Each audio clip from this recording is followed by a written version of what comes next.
So magandang umaga po sa lahat. So, ito pong case na to, pangarap ko po to simula ng first day.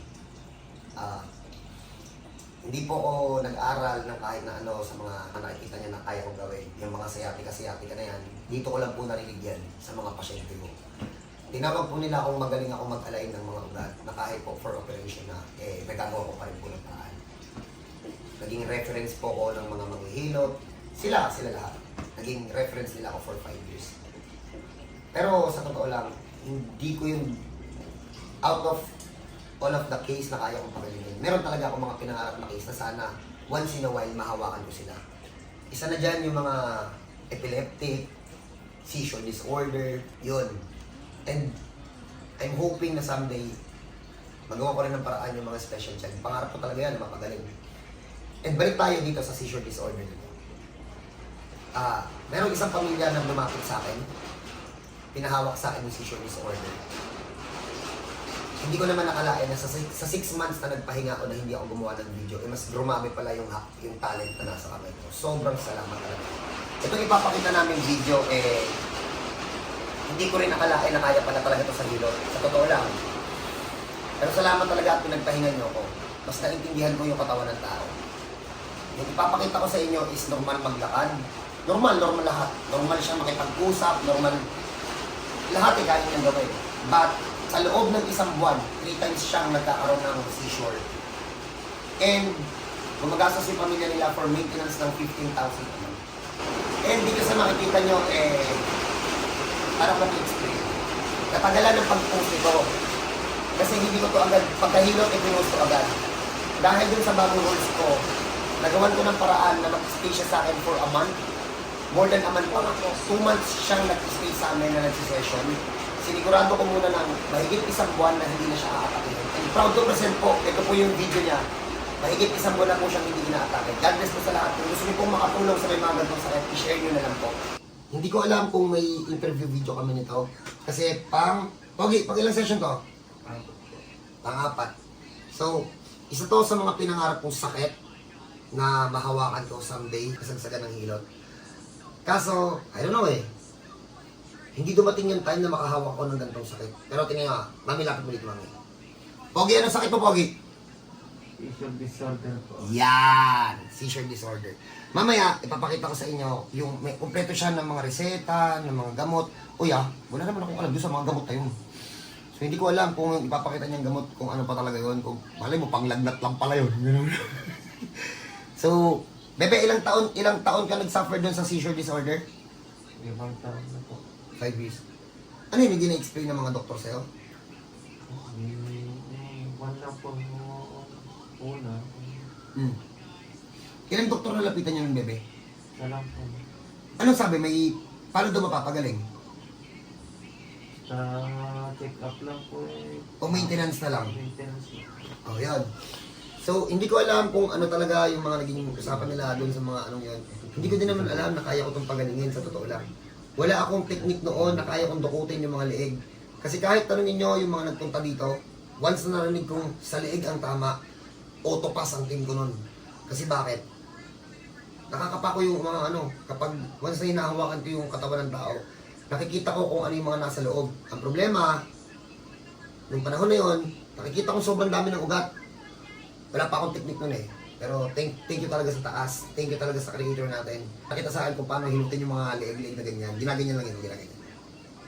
Yeah. Hindi yan pinapatunog yung wag yun. Kasi napakaraming ugat niyan, mga boss. Kapag once na pinatunog yan at medyo alanganin na yung posisyon sa loob, hindi nyo nakikita yung nandoon, ayun, patay ang tao. So, ito, nung nagkaroon ako ng mga technique na pwede nang dukutin yung mga leeg, sakto, hindi ko alam Ang ganda ng alignment. Nagkaroon ako ng pahinga na matagal, biglang ganun kagandang alignment. Napahinga ako ng 6 months. Akala nyo siguro, dahil hindi na ako naghilot, nawala talaga ako. Hindi ko alam kung paano nangyari na, bakit sa loob ng 6 months na hindi ako gumagawa ng video, mas gumaling to. Mas gumaling to, sa totoo lang. Hindi ko, alam yan, ang lahat ng nagpunta dito. Dati, kapag leeg, batok, pass. Kasi masyado talaga maraming ugat. Dumating yung point na sa loob ng 6 months, mas naintindihan ko yung katawan ng tao. Wala nakita ko sa I saw it in my dreams. Ayun yung Tagalog eh. Kasi pag Tagalog, maraming ano yan. So, Englishin lang natin. I saw it in my dreams, how to fix that one, how to fix this portion. Then, ayun na. 6 months ako nagpahinga, mas naintindihan ko siya kung paano siya gawin. Training ko ng training yung sarili ko. Na-train siya ng na-train yung sarili ko hanggang sa dumating yung pamilya nito. Naikwento sa akin yung sakit niya. Hindi ako nangako. Nangako ba ako na mapapagaling natin? Sabi ko lang, tara, try natin. Di ba tayo? So, susubukan. Kaso, lapit mo na konti ito. Lapit mo na konti. Bebe! Ay, doon lang kay ate. Sa isang buwan daw, 3 beses sir. Ah, ganun katindi, be? Mga ito ko ito, mami. Kakagraduate niya lang. Tapos, doon siya nagkasakit. Tama ba? OJT. Oh, yun. OJT, no? OG. Trabaho po ako po yan. Pero, tinungtong kasi ako eh, na-disgrasya po kasi ako sa motor. Oh. Tapos yun, tinahin ko na po ako ng pamilya ko. Ay, ganun. Pero, ayan na, para hindi kwento. Gano'n ka natagal ka nang hindi na-atake? Tapos yung 1 month na po, simula ko dito. Oy, oh. Ulit, Bobby, ulit. Gano'n ka nakatagal ba hindi na-atake?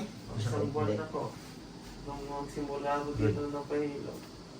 So, yun. Oh, papakita natin sa inyo mamaya yung mga pangalan ng gamot kasi hindi ko naman alam. Oy, wala akong alam sa gamot. Pag pumunta ka dito, nang hingi sa isa ng gamot, ano sa inyo, bigay ko sa inyo ng Biogesic. Yun. Laksan. Sa alaksan po. Mo pwede bili na walang reseta. Wala akong alam sa gamot ha. Yung ipapakita niyang gamot mamaya, yung mga resibo ng mga ano, ng mga gamot, mga reseta. Hindi ko talaga alam kung pang ano yun, pang seizure talaga yun. Pag binigyan niya tayo ng gamot na panglandat, oo-oohan ko lang to, pero malay ko ba kung pang ano yun. So, kung may ganito kayong case, mamaya, papakita na lang natin sa inyo yung mga ano ha. Pinapakita ko lang kung paano ko ito ibinalik. Pepe relaxan. So yun, kung paano ko ito inayos. Dito siya nanggaling oh. Yan oh, yung seizure disorder niya. Nung na-fix namin ulit yung leeg niyan, ayun, isang buwan na siyang hindi inaatake. And baka mamaya sabihin nyo, wala, isang session lang. Nakailang session na siya sa Hanagan? Pang-apat po. O, pang-apat na. Binakapan ko pa rin ng binakapan. Pero first session daw, inatake pa. Tama ba, bebe? Opo. Pagdating ng second session, yun na. Kuya. Hindi na daw inatake. Parang ang bilang ko, isa't kalahating buwan na siyang hindi na-atake. Oo. Kasi kung 4 na session, 2 weeks sa pagitan. Di ba, te? Yes po, tapos nakaka-uwi pa siya ng Isabela. Nang mag-isa? Oo. Opo. Oo, yes ah. Nagmotor ka na, bebe? Hindi po kami. Uy, wag muna. Wala. Kinakabahan din ako eh. so, ito si Pogi, yung napagaling namin na may sakit mo. Seizure disorder. Sa mga hindi maniniwala, ito po yung PWD. Ano naman to, national government naman yung nag-ano nito, nag-issue. Wala naman siguro dito mga pangalan ng doktor, di ba? Oh, ayan po, oh, ayun oh. Oh. PWD ID niya po. Kasi ito, meron siyang PWD booklet. Hindi ko alam kung paano ito ginagamit. O, ayan ah. O. Baka sabihin nyo, nilagay lang, inedit ka, sasakalin ko kayo. Ay, pogi, mas pogi ka dito ah. Galing no? Baka sabihin nyo, walang laman. O, kayo na tumingin kung ayan yung pangalan niya. O. O, ayan ah. Baka sabihin nyo, ano nakalagay na po? Nandito yung pangalan ng sakit. O, wala naman. Yun dito yung sakit. Psychosocial disability? Grabe naman. Baka maraming ano yan. Ayun o. Baka marami naman itong ibig sabihin. Sakit sa ulo kasi siya, di ba? Sa ugat, sa ugat. Ito po yung mga pangalan ng gamot na tinitake niya. Mga gamot na eh. O, yan. O, yan ha. Tapos, bebe, explain mo nga sa amin to, bebe. Para saan to? Ito. Kung papakita yung pangalan ng hospital. Yung Rivotril po, ito po yung pag ginatagi po, ito po yung talagang pinapatik sa akin pag ginatagi talaga. Yung Pang ano talaga yan, pang pakalma. pangpakalma lang po. Ito naman, be. Ano naman to? Kaya parehas naman po yun. Ito. So, ito po yung mga reseta niya ng ano, Pag nagkukuha kasi ng 3 reseta na ganyan po, hindi na pwedeng kaya kailangan na nililista. So, ito po, ayan po. Pag nakabili na ng Ayan. Hindi ko po alam kung ano yan ha. Wala akong alam sa gamot. Kung ipapakita niya sa akin kung para sa lagnat, para sa lagnat. Sa mga nakakalam dyan, hindi bahala kayo. Tapos ito naman, Hindi po yung mga talagang gamot na po. ano naman to? Maintenance? Yan Maintenance. na po yung mga maintenance. For 5 years, tinitake mo yan? Ano po araw. Magkano yan? Sa pan po sa isang buwan, mga nandun sa 15. Nagtitake ka pa ng gamot? Ngayon, Opo. ngayon, tinitake mo pa. Oo. Ay, takot ka lang na ano, titigil. Pero wala. Dati, kahit nagtitake ka, may atake pa rin. Oo. Pero ngayon, wala na talaga, ma'am. Dahil last na talaga yung gano'n, plus na, ay, unang nagpunta ako dito, dahil may per session ako dito. Congrats. Nakaapat na session po to sa amin, ha? Bago po to nagsabi na, bakit ko po ngayon lang vlinag? Kasi po, gawa ng, syempre, kasi nga, yun nga ang naging, ano namin, basihan.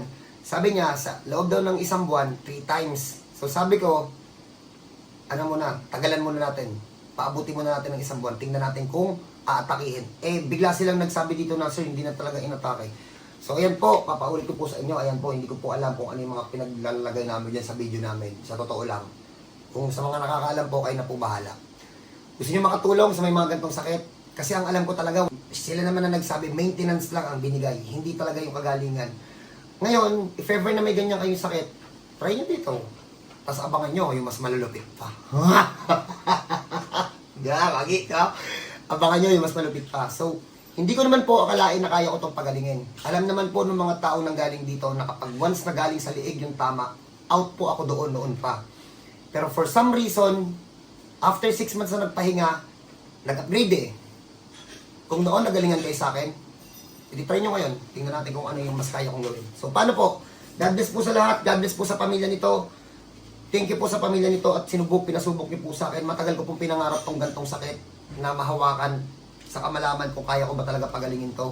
Kasi ang dami nagsasabi, ang galing mo sir sa ugat.